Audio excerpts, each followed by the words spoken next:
2021년 8월 22일 천안광성교회 주일 예배를 시작하겠습니다. 사랑과 은혜가 풍성하신 아버지 하나님, 가을의 입구에 들어서니 늦장마가 찾아왔습니다. 이 비가 마지막 더위를 씻겨주고 우리의 영혼에 쌓인 화기 또한 식혀주는 은혜의 비가 되게 하옵소서. 오늘도 주님 앞에 나와 마음을 가다듬고 예배드리는 귀한 자녀들에게 은혜를 내려주시길 소망하오며 예수님의 이름으로 기원하옵나이다. 아멘. 다같이 사도신경으로 우리의 신앙을 고백하겠습니다. 나는 전능하신 아버지 하나님 천지의 창조주를 믿습니다. 나는 그의 유일하신 아들 우리 주 예수 그리스도를 믿습니다. 그는 성령으로 잉태되어 동정녀 마리아에게서 나시고 본디오 빌라도에게 고난을 받아 십자가에 못 박혀 죽으시고 장사된 지 사흘 만에 죽은 자 가운데서 다시 살아나셨으며 하늘에 오르시어 전능하신 아버지 하나님 우편에 앉아 계시다가 거기로부터 살아있는 자와 죽은 자를 심판하러 오십니다. 나는 성령을 믿으며 거룩한 공교회와 성도의 교제와 죄를 용서받는 것과 몸의 부활과 영생을 믿습니다. 아멘. 찬송가 20장입니다.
한 주간 동안 하나님과 나만 아는 죄를 고백하며 침묵으로 참회의 기도를 드리겠습니다.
다 함께 참회의 공동기도를 드리겠습니다.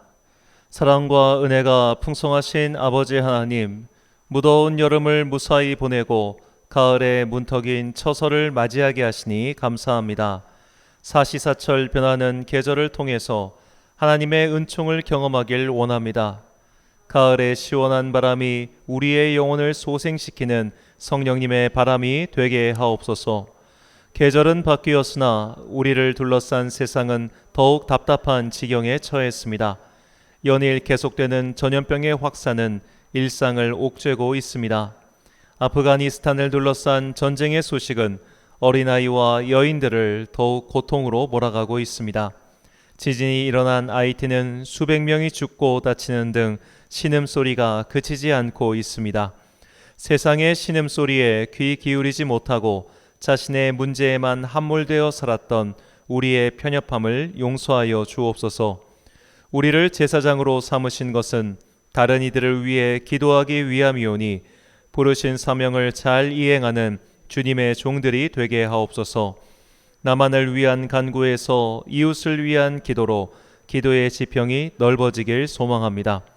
천고마비의 계절인 가을이 성큼 다가왔습니다. 시인의 고백처럼 가을에는 높아지는 하늘만큼 겸손한 마음으로 더욱 기도하며 주님의 뜻을 헤아리는 주님 닮은 자들로 변화시켜 주옵소서. 각박해지고 편협해지는 세상 속에서 그리스도의 마음으로 더욱 이해하고 용서하며 품어주는 주의 자녀가 되길 기도합니다.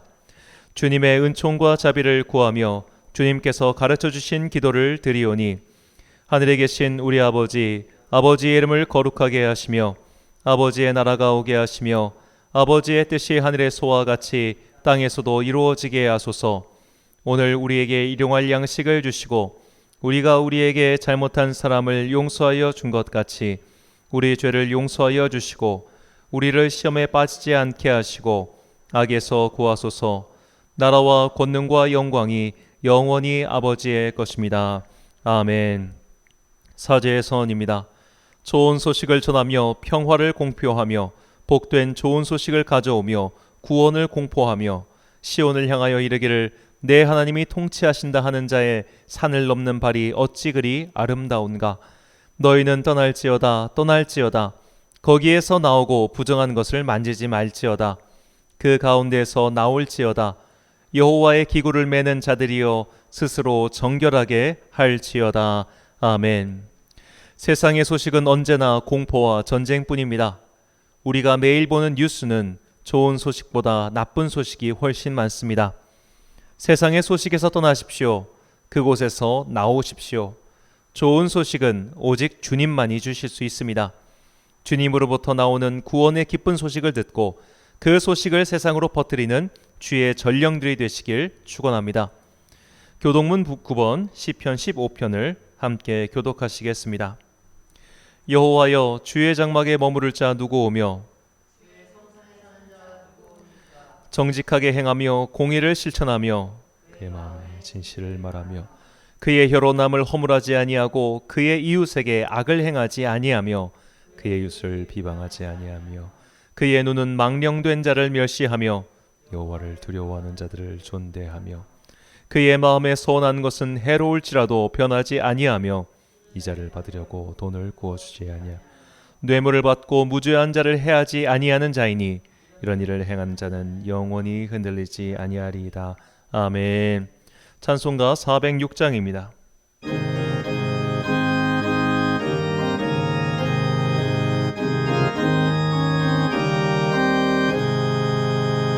고난 내 영혼 편히 쉴 것과 풍랑이 너도 안전한 보고 폭풍까지도 다스리시네.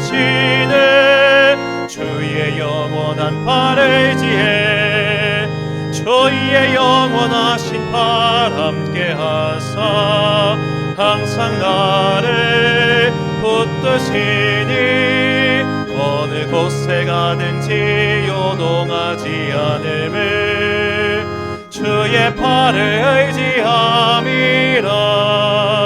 세상 친구들 나를 버려도 예수 늘 함께 동행함으로 주의 은혜가 충만하리니 영원한 팔을 의지해 주의 영원하신 팔 함께하사 항상 나를 붙드시니 어느 곳에 가든지 요동하지 않음을 주의 팔을 의지함이라. 나의 믿음이 연약해져도 미리 예비한 힘을 주시며 위태할 때도 안보하시네 주의 영원한 팔을 의지해 주의 영원하신 팔 함께하사 항상 나를 붙드시니 가든지 요동하지 않음을 주의 팔을 의지함이라. 능치 못한 것 주께 없으니 나의 일생을 주께 맡기며 주의 은혜가 지지시니 주의 영원한 팔을 의지해 주의 영원하신 팔 함께하사 항상 나를 붙드시니 어느 곳에 가든지 요동하지 않음을 주의 팔을 의지함이라.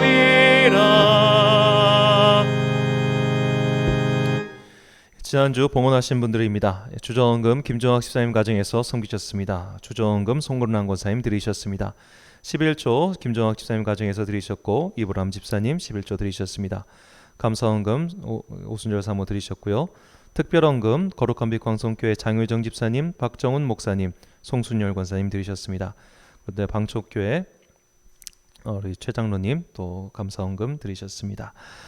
드린 예물 위하여 봉헌 및 목회기도 드리도록 하겠습니다. 사랑과 은혜가 풍성하신 아버지 하나님, 우리에게 변함없는 은혜를 베풀어 주시는 주님의 큰 사랑에 감사드립니다. 구원받을 자격이 없는 저희를 위하여 십자가를 지시고 죽기까지 사랑하신 주님의 은혜를 다시 생각합니다. 받은 은혜와 사랑을 깨닫고 그 사랑에 응답하며 살아가는 주의 백성들이 되게 하옵소서. 성도들의 일터와 사업장을 지켜주시니 감사합니다. 가계의 부채는 천장부지로 치솟는 등 경제적 여건이 좋지 않은 요즘에도 자녀들의 삶이 핍절치 않도록 각양 은혜를 베푸사 일할 수 있게 해주시니 감사합니다. 일할 수 있음이 감사요 기쁨임을 깨닫고 나의 일터를 감사의 훈련장으로 삼는 주의 거룩한 자녀가 되게 하옵소서. 오늘도 주님의 자녀들이 귀한 예물을 바칩니다. 이 예물을 기뻐 받으시고 각 성도들에게 복을 내려주사 하늘의 신령한 것과 땅의 풍성한 것들로 그들의 곳간을 채워 주옵소서. 무엇보다 이 예물을 드릴 때마다 우리의 마음이 이 세상에서 돈과 명예 성공에 있지 아니하고 하나님께만 온전히 향해 있어야 함을 배우는 신앙의 훈련이 되게 하옵소서. 이제 주님의 말씀을 듣습니다. 이 말씀이 우리 안에 쌓여있는 영혼의 고름을 짜내는 주님의 귀한 손길이 되길 소망하오며 예수님의 이름으로 기도드립니다. 아멘.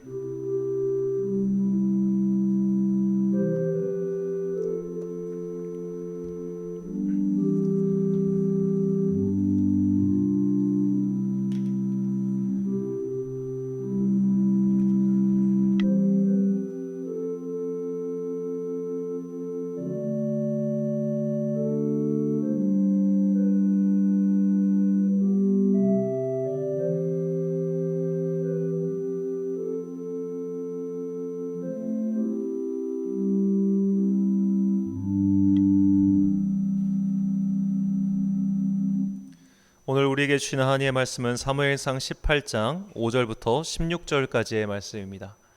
사무엘상 18장 5절부터 16절까지의 말씀. 저와 함께 한 절씩 교독하시겠습니다. 다윗은 사울이 보내는 곳마다 가서 지혜롭게 행하매 사울이 그를 군대의 장으로 삼았더니 온 백성이 합당히 여겼고 사울의 신하들도 합당히 여겼더라. 우리가 돌아올 때 곧 다윗이 블레셋 사람을 죽이고 돌아올 때에 여인들이 이스라엘 모든 성읍에서 나와서 노래하며 춤추며 소고와 경죄를 가지고 왕 사울을 환영하는데 여인들이 뛰놀며 노래하여 이르되 사울이 죽인 자는 천천히요 다윗은 만만이로다 한지라. 사울이 그 말에 불쾌하여 심히 노하여 이르되 다윗에게는 만만을 돌리고 내게는 천천만 돌리니 그가 더 얻을 것이 나라 말고 무엇이냐 하고 그날 후로 사울이 다윗을 주목하였더라.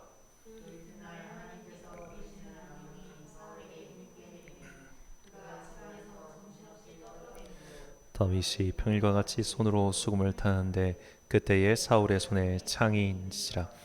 그가 스스로 이르기를 내가 다윗을 벽에 박으리라 하고 사울이 그 창을 던졌으나 다윗이 그의 앞에서 2번 피하였더라. 사울을 떠나 다윗과 함께 계심으로 사울이 그를 두려워한지라. 그러므로 사울이 그를 자기 곁에서 떠나게 하고 그를 천부장으로 삼음에 그가 백성 앞에 출입하며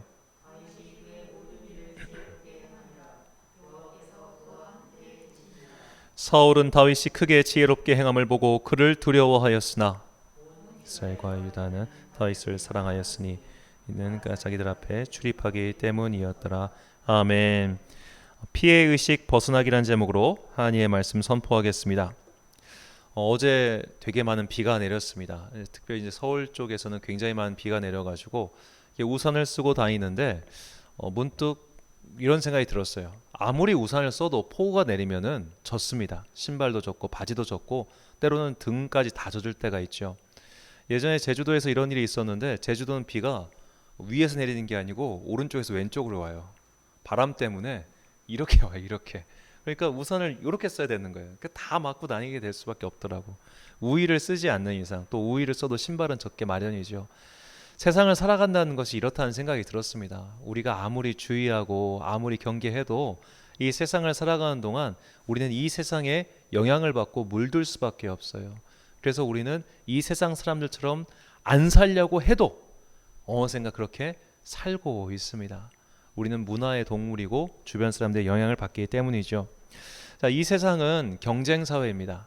옛날부터 지금까지 여전히 꾸준히 경쟁 사회였습니다. 왜냐하면 자원은 한정되어 있고 그것을 원하는 사람의 욕심은 크기 때문이죠. 예전에는 곡식이나 땅이 경쟁의 대상이었다면 요즘은 여러 가지 것들이 다 경쟁의 대상이죠. 아파트 청약률도 100대 1 가까이 되기도 하고 학원의 경쟁률도 수백 대 1이 되기도 하고 그 하나의 관문을 통과하기 위해 오늘도 많은 사람들은 경쟁을 하고 있습니다. 근데 이 경쟁의 문제점이 있어요. 경쟁은 자리는 하나인데 그것을 노리는 사람은 많다는 겁니다. 결국 위너는 한 명이고 나머지는 전부 패자가 될 수밖에 없죠. 50대 1의 경쟁률이다. 즉 한 명만 승리하고 49명은 패배할 수 없는 구조라는 겁니다. 그렇다면 이 49명의 마음은 어떨까요? 처음에 한두 번은 그래 다음이 있겠지, 다음이 되겠지란 마음이 들겠지만 점점 시간이 지나면 지날수록 자신의 운명, 자신의 삶 그거를 한탄하기 마련입니다. 얼마 전 유머 게시판에서 이런 실제로 일어난 일인 것 같아요. 봤는데 이 공시생 그러니까 공무원 시험을 준비하는 준비생 커플이 있었어요. 근데 이 두 커플이 공부하다가 사귀었겠죠. 그러면서 계속 공부를 하는데 매해 떨어지는 거예요. 한 5년쯤 떨어지자 그 여자가 그냥 헤어지자고 했습니다. 헤어지는 이유가 이거예요. 너랑 같이 있다가는 이 빌어먹을 운명에서 벗어나지 못하겠다. 둘 다 구질구질하게 사니까 너무 살기가 힘들어가지고 헤어지자고 했다고 합니다. 자, 우리가 이 경쟁 사회에서 계속 지다 보면 우리 안에 이런 패배 의식이 생깁니다. 패배 의식을 넘어서서 비교 의식이 생겨요. 왜냐하면 경쟁 사회는 쟤만 이기면 되거든요. 예를 들어 절대적인 점수가 있는 게 아니라 쟤보다 조금만 잘하면 돼요. 쟤보다 조금만 나아지면 되다 보니까 자꾸만 내 시선이 내가 아니라 내가 얼마만큼 실력이 있고 내가 얼마만큼 문제를 풀 수 있고 내가 얼마만큼 달릴 수 있냐 이게 아니라 쟤보다 조금만 더, 쟤보다 하나만 더 이런 경쟁의식이 생기면서 상대방을 자꾸 주목하게 됩니다. 이 경쟁 사회는 필연적으로 우리의 시선을 내가 아니라 남에게 두게 만들어요. 근데 남에게 시선을 두는 순간부터 그때부터 내 안에는 열등감이라는 게 생기기 마련입니다. 쟤는 왜 잘생겼지? 쟤는 왜 똑똑하지? 쟤는 왜 좋은 부모 만나서 이렇게 편하게 살지? 쟤는 왜 좋은 부모 만나가지고 좋은 선생님 만나서 나보다 좋은 정보를 얻어가지고 좋은 학교 가가지고 좋은 직장을 얻고 좋은 혼처를 얻고 저런 좋은 집에 살면서 이게 끝없이 진짜 정말 끝없이 연결돼요. 끝없이. 제가 서울에 사역하면서 느낀 거지만 이 부의 대물림이라는 게 사실 별게 아닙니다. 정말 별게 아니에요. 그 작은 것들이 하나씩 하나씩 쌓여가다 보니까 어느샌가 정말 많은 격차가 벌어지게 되는 겁니다. 여러분, 잘 사는 사람들은 일찍 결혼합니다. 못 사는 사람들이 늦게 결혼해요.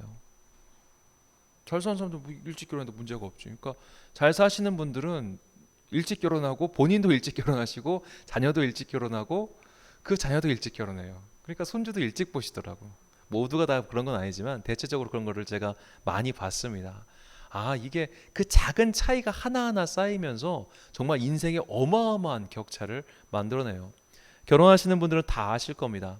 결혼을 할 때 자기 집을 마련할 때 집에서 1,000만 원 지원해 줄 수 있는 사람, 2,000만 원 지원해 줄 수 있는 사람, 5,000만 원 지원해 줄 수 있는 사람, 아예 전세금을 다 내주는 사람은 10년 후에 어마어마한 차이가 나요. 제 친구 목사가 이제 정말로 파트 전도사 때 결혼을 해가지고 둘 다 아무것도 없는 상태에 결혼했는데 이제 그래서 양쪽이 맞벌이를 해가지고 겨우겨우 해가지고 이제 대출 받고 대출 받아서 이제 집을 샀어요. 그때 그 친구가 저한테 했던 말이 아직도 잊혀지지 않는데, 그 친구가 27대 결혼했는데 우리 부모님이 나한테 결혼할 때 1,000만 원만 주셨어도, 그 친구가 주식을 했거든요. 1,000만 원만 주셨어도 내가 지금보다 훨씬 더 잘 살 수 있을 것 같다고. 그러니까 없이 시작하면 힘든 거예요. 있이 시작하면 쉬워요. 마치 우리가 눈사람을 만들 때 아무것도 없는 상태에서 눈사람을 굴리면은 한참 걸리지만 요만큼 뭉탱이만 있으면 금방 만드는 것과 똑같습니다. 그러다 보니까 자꾸만 우리 안에 비교의식이 생기는 거예요. 비교의식이 생기고 열등감이 생기고 마침내 그 열등감은 피해의식이 됩니다. 나는 불행해. 나는 억울해. 나처럼 이런 사람이 어디 있을까? 자, 그럼 피해의식은 마침내 어떤 의식으로까지 바뀌냐면은 나는 옳아. 나는 이래도 괜찮아. 이런 생각이 들어요. 피해자들은 이상한 프레임이 있어요. 피해자들은 나는 선량하다고 생각해요. 내가 피해자가 된 순간부터 나는 선량해, 나는 억울해, 세상이 나빠, 쟤가 나빠, 쟤들이 다 나쁜 애들이고 나는 선량한 애야, 나는 선량한 피해자야. 그때부터 피해자 코스프레라고 하죠. 그런 걸 계속하기 시작하면서 자기 자신을, 그게 사실은 망가뜨리는 지름길이에요. 그렇게 열등감과 피해의식은 한 사람의 인생을 좀먹어 갑니다. 그렇게 좀먹은 인생은 더 이상 남의 이야기를 듣지 못해요. 그리고 남들을 모두 왜곡된 시선으로 바라보게 만듭니다. 많은 재능을 가지고 태어났지만 이 열등감과 피해의식 때문에 자신의 인생을 망친 사람이 있습니다. 미국의 37대 대통령이었던 리차드 닉슨 대통령이었어요. 자, 이 리차드 닉슨은 가난한 미국의 로스앤젤레스 근처의 농부의 아들로 태어났습니다. 가난했지만 공부를 잘해가지고 하버드에 입학하려고 했는데 입학 허가까지 받았지만 등록금을 낼 돈이 없어가지고 못 들어갔어요. 자, 하지만 그가 공부를 잘했기 때문에 나중에 미국의 듀크 대학교 로스쿨에 3년 장학생으로 들어가가지고 전체 3등 이내의 성적으로 졸업을 하게 됩니다. 자, 그렇게 졸업을 하고 나서 변호사 활동을 하다가 34살의 나이에 미국 하원의원에 당선됐고 36살의 나이에 미국 상원의원이 되고 39살의 나이에 미국의 부통령이 됩니다. 대단한 인물이죠. 자, 이렇게 대단한 인물이 이제 1960년에 미국 대통령 선거에 나갔어요. 근데 그때 그에게 평생의 열등감을 심어주는 인물을 만나게 되는데 그가 바로 존 F 케네디입니다. 자, 이 1960년은 미국 대통령 선거에서 굉장히 중요한, 어떻게 보면 분기점을 이루는 해였는데 바로 그때부터 미국 대통령 선거 때 TV 토론회를 하기 시작합니다. 자, TV 토론을 했는데 케네디는 잘생겼어요. 말을 잘했어요. 그런데 이 닉슨은 말을 그때 좀 어버버하게 했고 더구나 땀을 많이 흘려가지고 연신 손수건으로 자기 땀을 훔치기 바빴습니다. 그러다 보니까 사람들이 케네디는 똑똑하고 일을 잘하지만 닉슨은 무능하다는 프레임이 이때 생겼어요. 결국 닉슨은 40만 표 차이로 대통령 선거에서 낙선을 하게 됩니다. 닉슨은 이때부터 케네디를 굉장히 싫어하기 시작합니다. 왜냐하면 케네디는 공부를 조금 했지만 집이 워낙 부자여서 하버드에 입학을 했어요. 기여금 입학 제도라고 하는데 미국 같은 경우는 오늘날에도 물론 정확하게 공시된 가격은 없지만 대략 25만 달러에서 100만 달러, 우리 돈으로 3억에서 12억 원 정도를 학교에 기부를 하면은 SAT 점수를 약 120점 정도 가산점을 준다고 해요. 그러니까 뭐 1000점 만점에 120점이니까 약 10% 이상의 가산점이니까 뭐 그런 게 그게 당락을 좌우하겠죠. 자, 그런 식으로 케네디는 성적이 좀 모자랐지만 기여금 입학으로 하버드에 들어갔어요. 그는 잘생겼어요. 말도 잘해요. 부잣집 도련님이에요. 인기도 많았어요. 심지어 바람둥이였어요. 거기다가 거짓말도 많이 쳤다고 해요. 닉슨이 볼 때는. 그런데 걔가 나를 이겨? 나는 이렇게 가난한 집에서 태어나가지고 열심히 공부해서 이렇게 밑에서부터 바등바등 올라왔는데 너는 그냥 부잣집 아들로 태어나가지고 얼굴 잘생기고 태어나가지고 말 잘하는 것도 사실 그냥 달란트잖아요. 받아가지고 나를 이겨? 이때부터 닉슨은 사람이 막 케네디 때문에 벌벌벌 끓기 시작합니다. 이 케네디가 굉장히 유명한 사람이지만 실제로 그는 대통령을 3년밖에 못했어요. 암살당하기 때문인데 케네디가 암살당한 이후에 닉슨은 마침내 대통령이 됩니다. 그의 나이 56살 때 일이에요. 자, 이 닉슨에게는 대통령이 되었지만 여전히 열등감과 피해의식이 있었어요. 열등감과 피해의식에 결합된 게 국가에 대한 충성이었습니다. 피해의식이 있고 열등감이 있는 사람이 국가에 대한 마음이 강렬해요. 그러니까 어떤 사고가 됐냐면 내가 하는 모든 행동은 다 국가를 위한 행동이야. 나는 설령 불법을 저지르고 거짓말을 하더라도 결국 국가를 위해서 이 일을 하는 거야. 이렇게 생각을 바뀌었어요. 나는 선량한 피해자니까. 나는 선량한 사람이니까. 그래가지고 그가 했던 행동이 바로 도청이었습니다. 그는 자신을 정적들, 그러니까 정치적 반대자들의 모든 곳에다 도청을 심어놨어요. 심지어 그는 자신의 집무실에도 도청기를 심어놓습니다. 그래서 내가 하는 모든 대화를 다 도청할 수 있게. 왜냐하면 그는 마지막 막판에 망상 증상이 걸려요. 모두가 자신의 적이라고 생각합니다. 다 나를 괴롭히려고 하고 다 못됐고 나는 선량한데 난 이렇게 국가를 위해 충성하는데 쟤들은 나쁜 놈들이야. 쟤들은 공산주의자야. 쟤들은 빨갱이야. 이런 프레임 속에 본인 스스로 갇혀가지고 모두를 적으로 의식하고 그를 다 감시하기 위해 도청 장치를 설치해 놓죠. 그가 그렇게 설치된 도청이 발견된 게 워터게이트 사건이라고 하는 겁니다. 그가 했던 수많은 도청 자체 그때 발각이 돼서 그는 결국 미국 대통령 자리에서 사퇴하고 말죠. 자, 닉슨은 그 자체가 가지고 있는 재능으로 대단한 사람이었습니다. 명석한 사람이었고 훌륭한 인재였어요. 그러지 않고서는 그 많은 업적을 이룰 수 없죠. 30대 시절에 그가 미국 부통령만 3번을 한 사람이고 미국 대통령에도 재선된 사람입니다. 그는 분명히 훌륭한 사람이었고 많은 재능이 있었습니다. 하지만 그가 가지고 있는 피해의식, 열등감이 자신의 인생을 망쳤을 뿐만 아니라 국가 자체도 흔들리게 마련이었죠. 이처럼 과도한 피해의식, 열등의식은 나는 옳고 저 사람들은 틀리다라는 괴이한 생각으로 우리를 인도할 때가 많이 있습니다. 이 성경의 인물들 가운데 이 리처드 닉슨과 굉장히 비슷한 삶을 살다 간 사람이 바로 오늘 본문에 나오는 사울 왕입니다. 성경은 사울의 등장을 다음과 같이 소개해요. 사무엘상 9장 1절부터 2절 말씀입니다. 베냐민 지파의 기스라 이름하는 유력한 사람이 있으니 그는 아비엘의 아들이요 스롤의 손자요 베고라스의 증손이요 아비야의 현손이며 베냐민 사람이더라. 기스에게 아들이 있으니 그의 이름은 사울이요 준수한 소년이라. 이스라엘 자손 중에 그보다 더 준수한 자가 없고 키는 모든 백성보다 어깨 위만큼 더 컸더라. 아멘. 여기서 사울에 대한 중요한 설명이 2가지 나옵니다. 첫 번째로 그의 아버지가 기스인데 그는 유력한 사람이라고 나와요. 여기서 유력한 사람이라고 번역한 히브리어는 기보르 하일인데 이는 큰 용사라는 뜻입니다. 그러니까 기드온, 입다, 보아스, 여로보암, 나아만과 같은 그런 전쟁 영웅들 뿐만 아니라 그 지역에서 굉장히 입지가 탄탄한 한마디로 유력한 인사였다는 거예요. 기스는 그냥 사람이 아니라 베냐민 지파뿐만 아니라 이스라엘 안에서도 굉장히 유명한 사람이었습니다. 그런 유명한 사람의 유명한 아들이 사울이었어요. 일단 잘생겼습니다. 예나 지금이나 잘생기면 인생이 편해요. 응? 공유가 노력해서 공유가 됐겠습니까? 원빈이 무슨 노력을 했겠어요? 응? 그냥 잘생겼으니까 돈을 버는 거잖아요. 마찬가지로 근데 도나 키도 크대요. 응? 키 크고 잘생기면 예나 지금이나 인생이 편하지 않겠습니까? 자, 그런데 이제 키가 크다고 하는 것은 그 당시에 전쟁 영웅의 풍채를 갖고 있다는 뜻이에요. 전쟁을 그러니까 사람들이 이끌고 전쟁에서 승리할 만큼 그가 체격이 장대하고 그런 무력이 있다는 표현입니다. 그러니까 한마디로 그는 능력이 있었던 사람이에요. 자, 사울은 능력도 있었지만 정말로 중요한 사울의 성품은 그가 성실했다는 겁니다.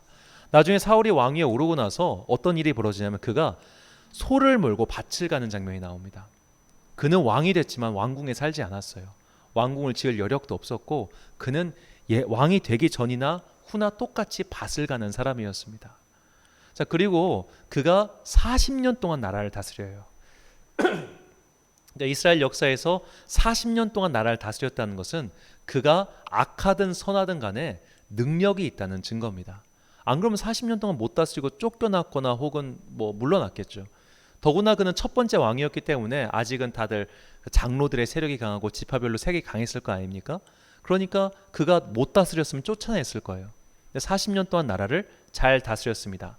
그가 40년 동안 나라를 잘 다스렸기 때문에 그가 전쟁에서 죽은 이후에 그의 막내 아들 이스보셋이 이어서 왕위에 오르는데 그때 다윗의 편에는 유다 지파 하나밖에 없었고 나머지 11지파가 사울 왕의 아들의 편에 서요. 그러니까 사울이 잘한 거예요. 또 사울이 죽고 나서 그의 시체를 블레셋 사람들이 가지고 갔는데 그의 시체를 되찾기 위해서 기브온 사람들이 밤에 몰래 침투해서 목숨을 걸고 시체를 가지고 옵니다. 그러니까 사울을 흠모하는 사람들이 많았어요. 역사는 승자의 기록이기 때문에 우리가 역사를 볼 때 항상 그 역사의 이면에는 어떤 일이 벌어졌을까 상상하는 게 굉장히 좋은데 사울은 괜찮은 통치자였습니다. 괜찮은 왕이었습니다. 그리고 보면 그는 마지막에 80세 때 전쟁에 나가서 전쟁에 싸우다 죽어요. 다윗은 그보다도 훨씬 더 적은 나이에 전쟁을 자기 장군이었던 요압에게 맡겨놓고 자기 전쟁 안 합니다. 그리고 신하들이 아유 임금님 나이 드셨으니까 전쟁하면 안 돼요 그렇게 얘기해요.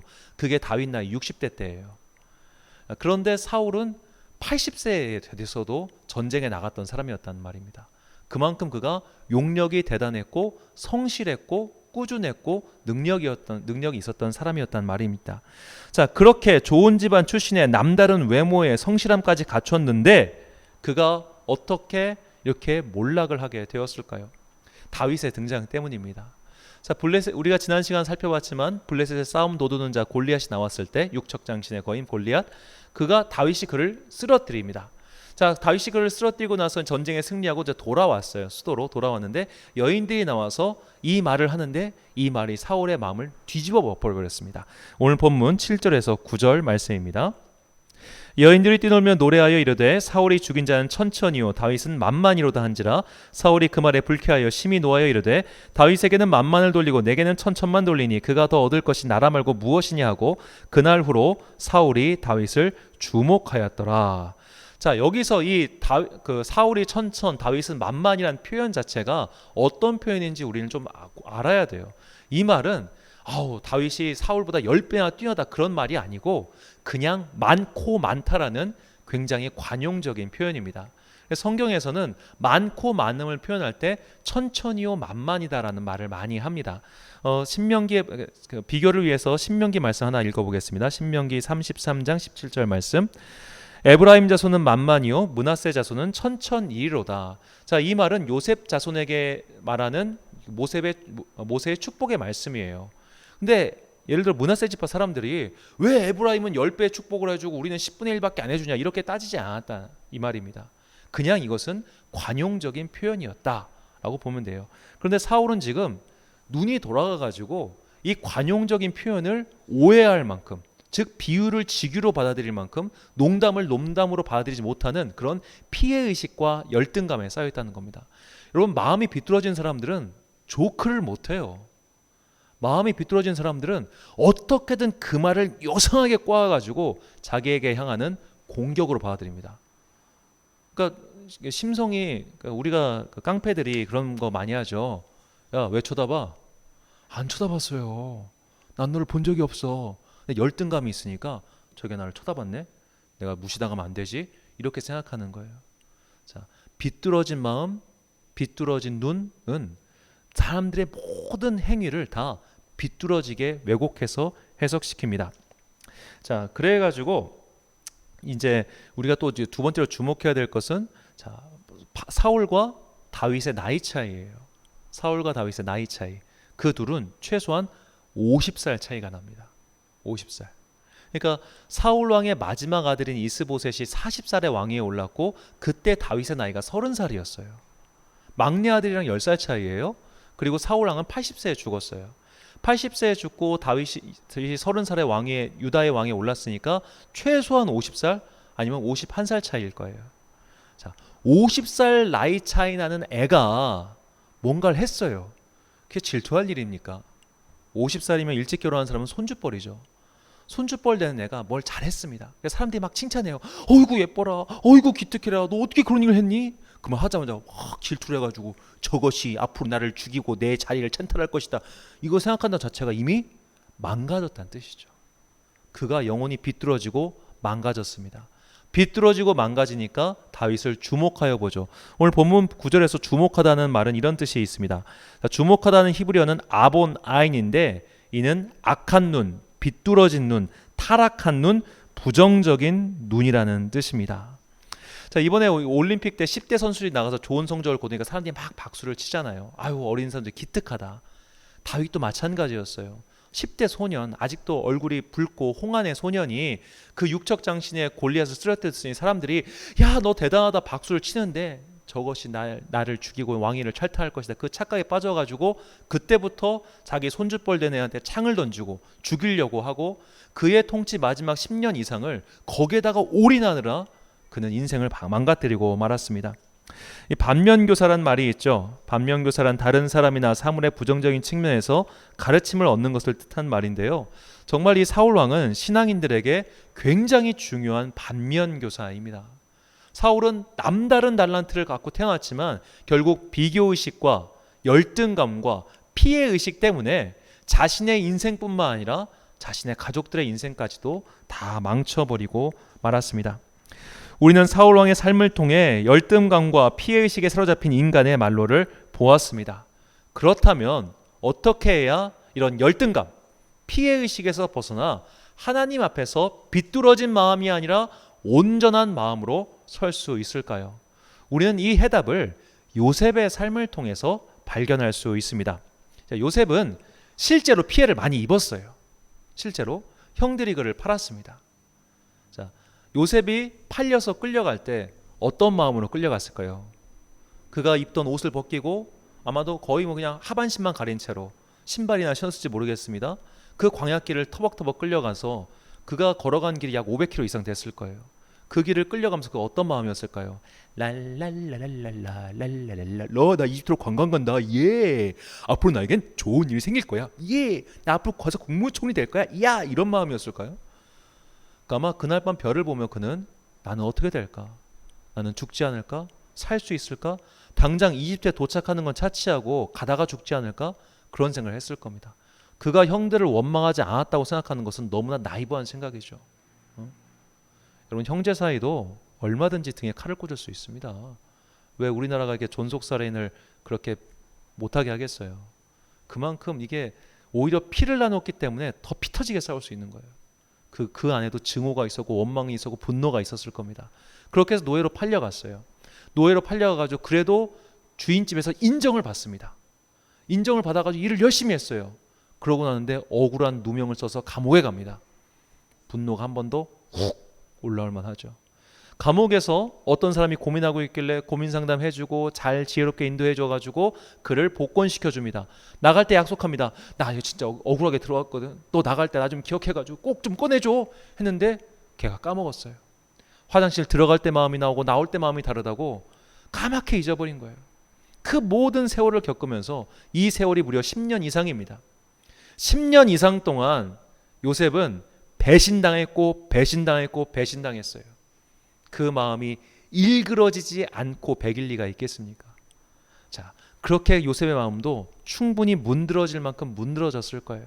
그런데 요셉이 이것을 완벽하게 해소했습니다. 어떻게? 하나님께서 그를 향한 계획이 무엇인지 깨달았을 때 요셉은 자신의 인생에서 벌어졌던 모든 일들이 내가 이래서 아팠던 거구나, 내가 이래서 고통당했던 거구나, 그것을 깨닫게 되었어요. 창세기 45장 4절에서 5절 말씀입니다. 요셉이 형들에게 이르되 내게로 가까이 오소서. 그들이 가까이 가니 이르되 나는 당신들의 아우 요셉이니 당신들이 애굽의 판자라. 당신들이 나를 이곳에 팔았다고 해서 근심하지 마소서, 한탄하지 마소서. 하나님이 생명을 구원하시려고 나를 당신들보다 먼저 보내셨나이다. 아멘. 자, 여기서 팔았다라는 말이랑 보내셨다는 말을, 이 두 가지를 잘 기억해 보십시오. 처음 당한 사건은 팔았던 사건이었어요. 그런데 요셉이 하나님의 뜻을 깨닫자 이건 나를 보내신 사건이다라고 해석하는 거예요.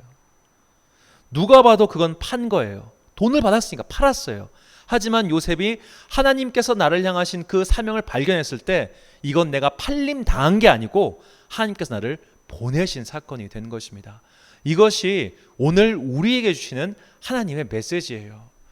아까 말씀드렸다시피 세상을 살면서 우리는 가랑비에 옷 젖던 옷이 젖습니다.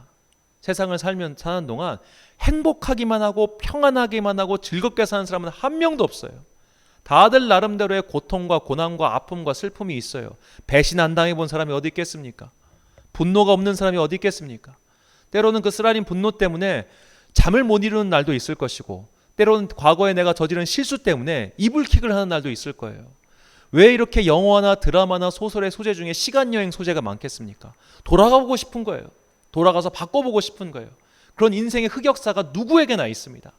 그런데 그런 것들을 하나님 앞에 섰을 때, 즉 하나님께서 나를 이 세상에 보내신 이유, 우리는 이것을 다른 말로 사명 혹은 소명이라고 하죠. 그것을 발견할 때, 아, 내가 이래서 그때 이런 고통을 겪었구나. 내가 이래서 그때 그 나쁜 사람을 만났었구나. 내가 이래서 이런 배신을 당했었구나. 이것들이 내 안에서 소화가 된다는 거예요.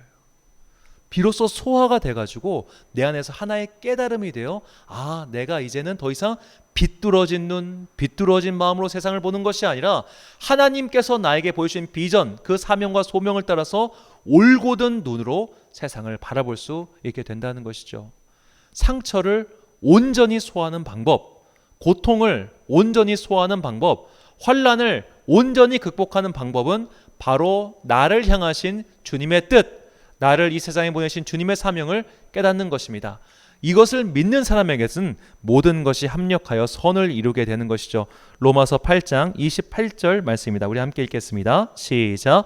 우리가 알거니와 하나님을 사랑하는 자 곧 그의 뜻대로 부르심을 입은 자들에게는 모든 것이 합력하여 선을 이루느니라. 아멘. 사랑하는 천안 광성교회 성도 여러분, 그리고 이 예배를 함께 드리시는 귀한 주님의 자녀 여러분, 내가 겪은 모든 고난에 사로잡히지 마십시오. 왜 나는 저 사람만 못하지? 왜 나에게는 저런 행운이 따라오지 않지? 왜 나는 못생겼지? 왜 나는 키가 작지? 왜 나는 병이 많지? 그런 비교의식에 사로잡히지 마십시오. 비교의식은 열등감과 피해의식을 낳고, 피해의식은 악마가 사람을 파멸시킨 데 사용하는 가장 흔한 도구입니다. 우리는 하나님께서 나를 이 세상에 보내신 이유를 발견해야 합니다. 기도하며 구하며 마침내 찾아내야 합니다. 이건 남이 줄 수 있는 게 아닙니다. 내가 기도하며 찾고 발견해야 되는 겁니다. 내가 말씀을 읽고 기도하며 발견해야 하는 것이 바로 소명이요 사명입니다. 우리가 이것을 깨닫게 될 때 우리는 비로소 내 인생에 일어났던 모든 일들, 그리고 앞으로 일어날 모든 일들을 내 안에서 용광로처럼 녹여서 마침내 선을 이룰 수 있게 됩니다. 우리의 인생에는 앞으로 부정적인 경험이 또 생길 수도 있습니다. 그런 부정적인 경험이 자꾸만 내 눈을 비뚤어지게 만들 수도 있습니다. 열등감과 피해의식은 세상을 살아가는 동안 절대로 피할 수 없는 겁니다. 당장 평수만 해도 비교가 되고 자동차로 비교가 되잖아요. 안 보이면 모를까, 보이는데 어떡하겠어요. 같은 직장에 있어도 누군가는 더 잘 사는 것 같고, 같은 직종에 있어도 누군가는 훨씬 더 성공하는 것 같고, 이런 마음이 우리 안에 항상 있을 겁니다. 항상 있겠지만 내가 사명을 발견할 때, 내가 소명을 깨달을 때 이런 모든 것들이 내 안에서 다 녹아져서 하나님의 선을 이루는 도구가 되는 것입니다. 우리 앞으로 일어날, 그리고 또 우리가 경험할 모든 고난과 환난이 주님께서 주시는 그 성령의 뜨거운 불로 말미암아 내 안에서 다 녹아서 하나의 선한 도구로 변하게 되기를 주님의 이름으로 축원합니다. 기도하겠습니다. 사랑과 은혜가 풍성하신 아버지 하나님, 경쟁 사회를 살다 보니 우리에게도 열등감과 피해의식이 생겼습니다. 저 사람의 잘난 모습만 보이고 나의 좋은 모습은 하나도 보이지 않았습니다. 왜 저 사람만 잘나고 나는 이렇게 살아야 하냐고 원망 섞인 한탄을 하는 날들도 많았습니다. 이 모든 일들이 우리에게 열등감과 피해의식을 심어주어 비뚤어진 눈으로 이 세상을 살아갈 때도 있었습니다. 우리를 만드시고 이 땅에 보내신 주님께 간구합니다. 우리 각 사람 한 사람의 인생의 의미를 발견하길 원합니다. 나를 이곳에 보내시어 이 인생길을 걷게 하신 그 사명을 깨닫기 원합니다.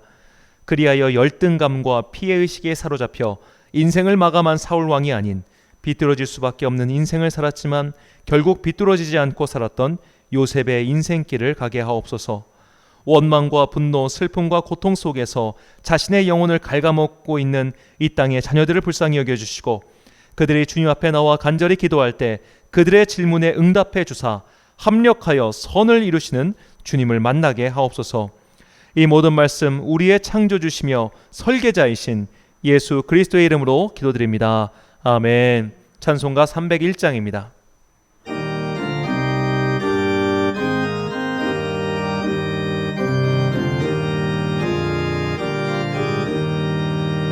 지금까지 지내온 것 주의 계신 은혜라 한이 없는 주의 사랑 어찌로 말하랴 찬악해나 주의 손이 항상 살펴주시고 모든 일을 주 안에서 평통하게 하시네 몸도 맘도 연약하나 새 힘받아 살았네 물 붓듯이 부시는 주의 은혜 족하다 사랑 없는 거리에 나 험한 산길 헤맬 때 주의 손을 굳게 잡고 찬송하며 가리라 주님 다시 빼올 날이 날로 날로 다가와 무거운 짐 주께 맡겨 벗을 날도 멀잖네 예비하신 돌아가 아버지의 품 안에서 영원토록 살리라. 자리에서 일어나시겠습니다. 사명을 발견한 인생은 모든 것이 합력하여 선을 이룹니다.